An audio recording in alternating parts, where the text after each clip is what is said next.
স্বাধীন বাংলাদেশে যখন 1973 সালে প্রথম নির্বাচন অনুষ্ঠিত হয়, আপনারা জানেন নির্বাচনে এই স্বাধীন বাংলাদেশে প্রথম কারচুপি করেছিল বা শেখ মুজিবুর রহমান। আপনারা জানেন ভোলার জাসদের একজন শক্তিশালী পার্টি একজন সদস্য ছিল, তিনি ওই আসন থেকে নির্বাচন করেছিলেন, তার নাম ডক্টর আজহারউদ্দিন। সেই একই আসনে শেখ মুজিবুর রহমান মনোনয়নপত্র জমা দেয়। শেখ মুজিবুর রহমান এতটাই একপ্রান্তিক স্বৈরাচার ছিল যে তার বিরুদ্ধে কেউ প্রতিদ্বন্দ্বিতা করবে এটাকে তিনি সহ্য করতে পারেনি। তখন আওয়ামী লীগের যে গুন্ডা বাহিনী ছিল, তখন ডক্টর আজহারউদ্দিনকে তারা কিডন্যাপ করে, অপহরণ করে, তিনি যাতে মনোনয়নপত্র জমা দিতে না পারে। তারপর শেখ মুজিবুর রহমান বিনা প্রতিদ্বন্দ্বিতায় এককভাবে তাকে নির্বাচিত ঘোষণা করা হয়। তাহলে ফেসিবাদী মনোবাদের বা ফেসিবাদের যে বীজ, সেটা বপন করা হয়েছিল 1972 সালে। এটা আমাদের কাছে স্পষ্ট থাকতে হবে।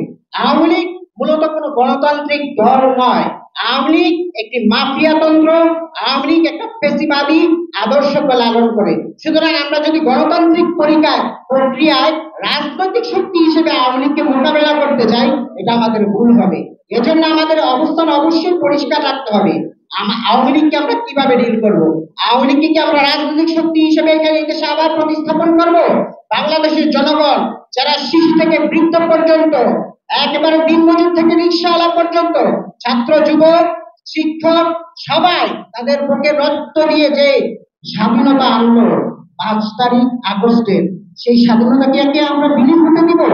সুতরাং আপনাদের কাছে আমি প্রশ্ন রেখে দিলাম, মনে করেছিলেন তার এই শাসন ক্ষমতা, স্বৈরাচারী মনোভাব, তার একমাত্র ঠেক হচ্ছে বাংলাদেশের জনগণ, দ্বিতীয় ঠেক হচ্ছে বাংলাদেশের দেশপ্রেমিক সেনাবাহিনী।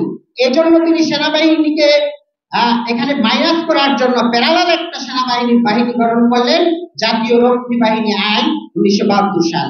এই রক্ষী বাহিনীকে গঠন করা হয়েছিল সেনাবাহিনীকে তার বশে রাখার জন্য এবং রক্ষী বাহিনীকে দিয়ে তার সমস্ত অপকর্মকে লিগ্যালাইজ করার জন্য।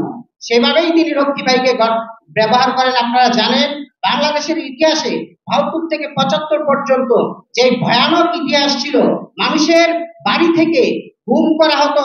আসলে এই স্বাধীন বাংলাদেশে প্রথম বিচার বহির্ভূত হত্যা মূলত শেখ মুজিব চালু করেছিল। আপনারা জানেন যখন সিরাজ শিকদারকে বিচার বহির্ভূত ভাবে হত্যা করা হয়, তখন তিনি সংসদে এসে দম্ভক্তি করে বলেছিল, কোথায় আজ সিরাজ শিকদার? সুতরাং ওর যে অ্যাপ্রোচ, শেখ মুজিবুর রহমানের যে অ্যাপ্রোচ ছিল, পলিটিক্যাল যে অবস্থান ছিল, সেটা ছিল টোটালি স্বৈরাচারের পক্ষে। সেখান থেকেই মূলত উত্তরাধিকার সূত্রে শেখ হাসিনা সেটাকে বাস্তবে প্রতিপালন করেন 2009 থেকে 2024। এই লক্ষ্যে স্বাধীনতা সার্বভৌমত্ব রক্ষা কমিটি 9 দফা দাবি প্রণয়ন করেছেন। সেই 9 দফা আমি সাংবাদিক বন্ধুদের কাছে পৌঁছে দেব।